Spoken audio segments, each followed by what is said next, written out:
जय गुरुदेव। साप्ताहिक सत्संग वाणी पलटू साहब जी महाराज की। संत समीपी संत है, वे जो करे सो होय।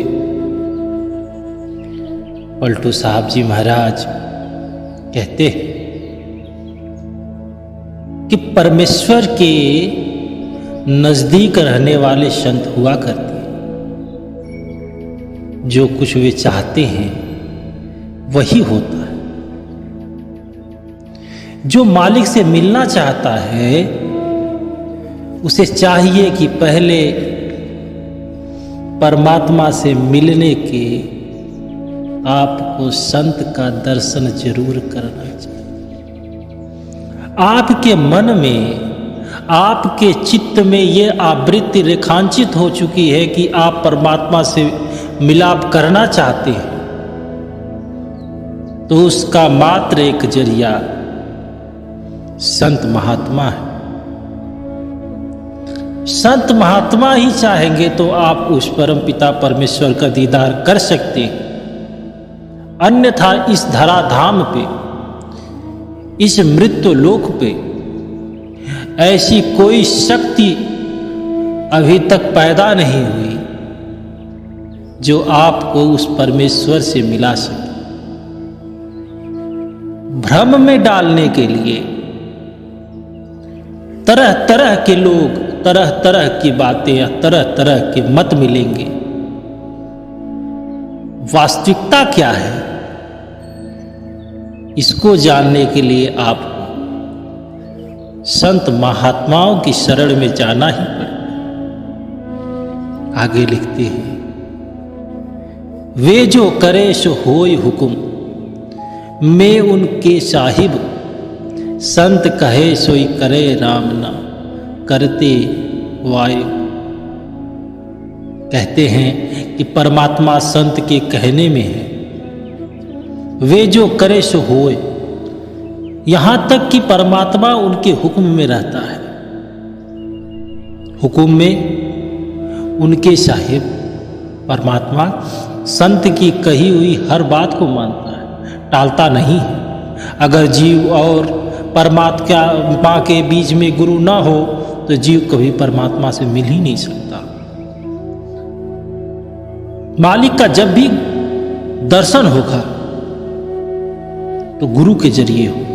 वो परमपिता परमेश्वर अगर मिलेगा तो गुरु के जरिए मिलेगा।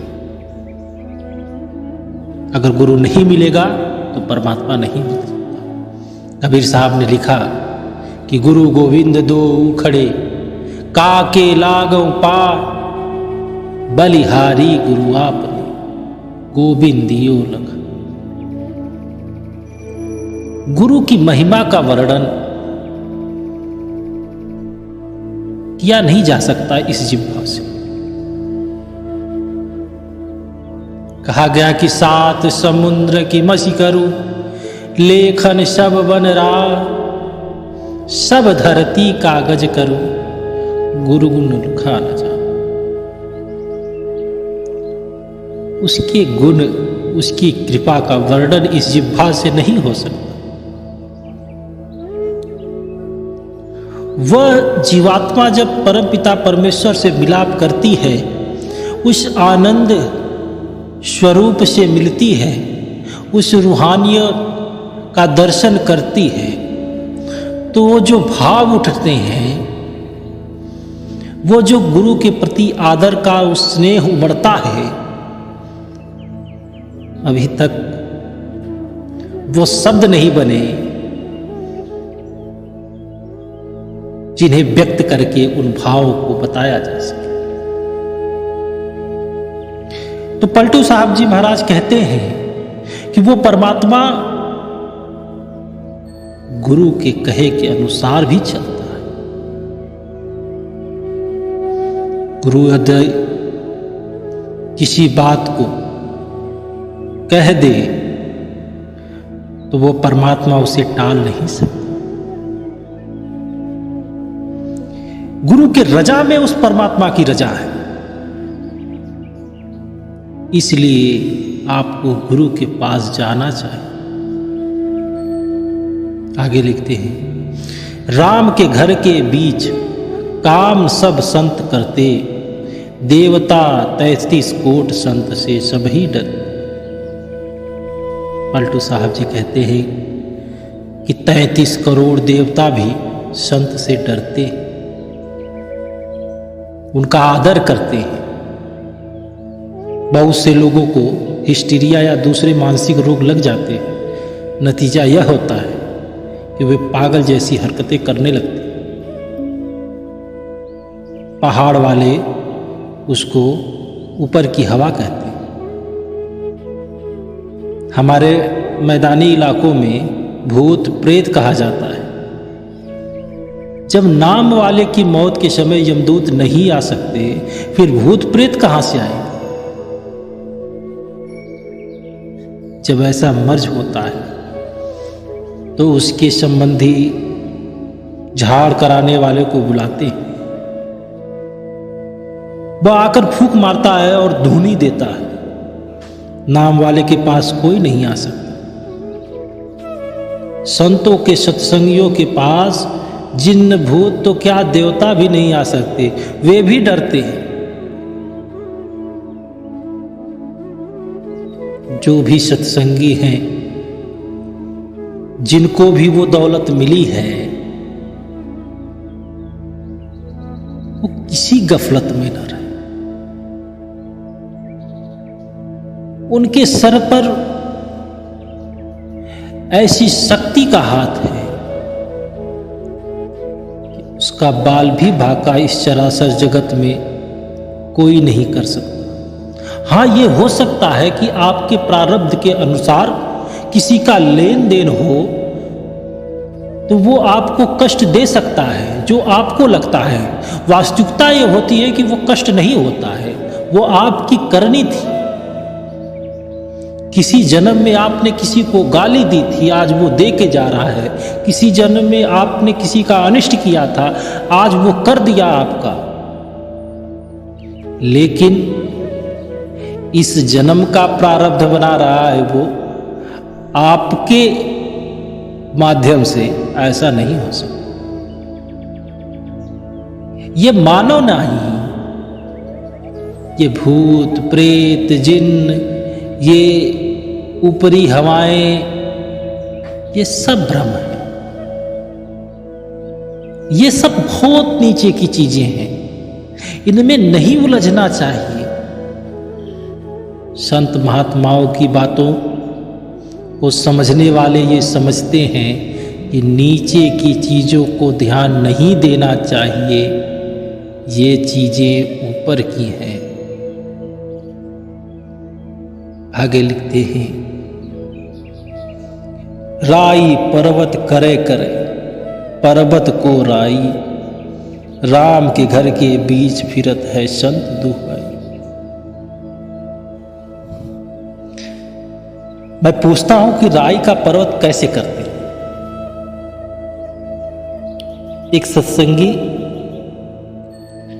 हुजूर गुनाहगार पापी को गले लगाकर, महाराज जी नहीं, ठीक नहीं।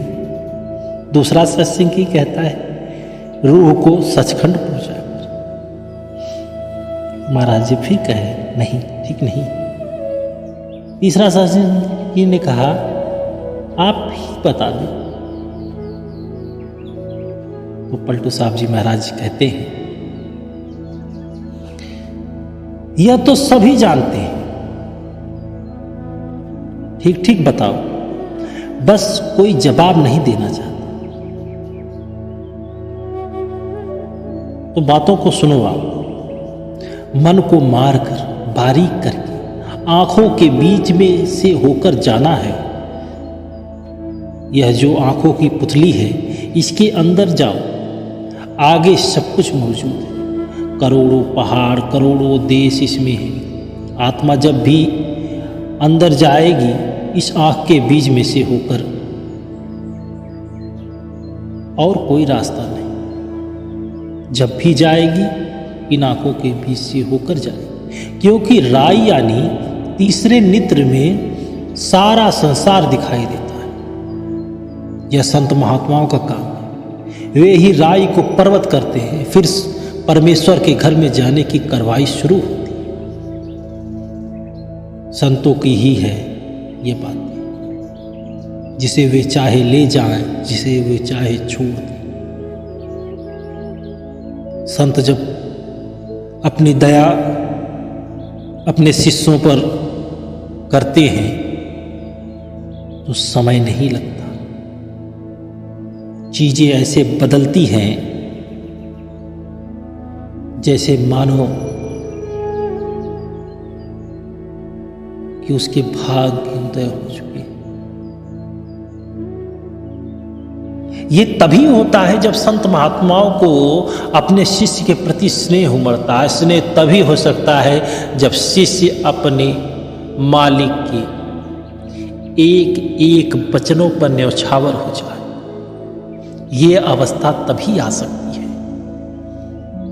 आगे कहते हैं कि पलटू घर में राम के और न करता कोई, राम समीपी संत हैं वे जो करे सो होए।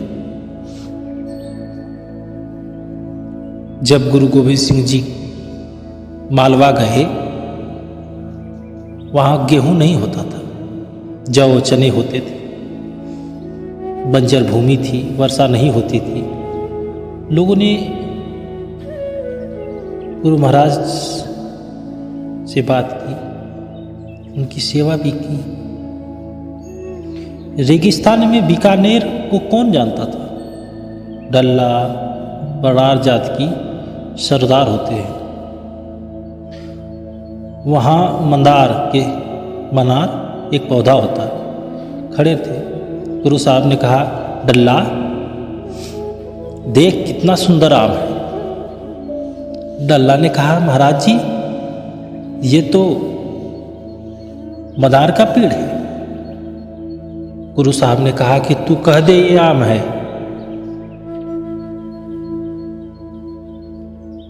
वो चुप हो गया। उसने कहा, मैं कैसे कहूं कि ये आम है, ये तो आख है। आख मतलब मदार। एक और स्थान पर गए, वहां एक झाड़ी थी। गुरु साहब ने कहा, कितना सुंदर गेहूं का पेड़ है। पेड़ भी गेहूं को होता है। डल्ला कहने लगा, यह तो काई है झाड़ी। गुरु साहब ने कहा, तू कह दे कि गेहूं है। डल्ला बोला, मैं कैसे कह दूं, यह तो झाड़ी है। गुरु साहब ने कहा, यदि तू कह देता तो यह गेहूं हो जाता और वो आम हो जाता, परंतु अब नहीं तो तेरे मरने के बाद आम गेहूं सब कुछ होगा, नहरें चलेंगे। आजकल वहां के सब लोग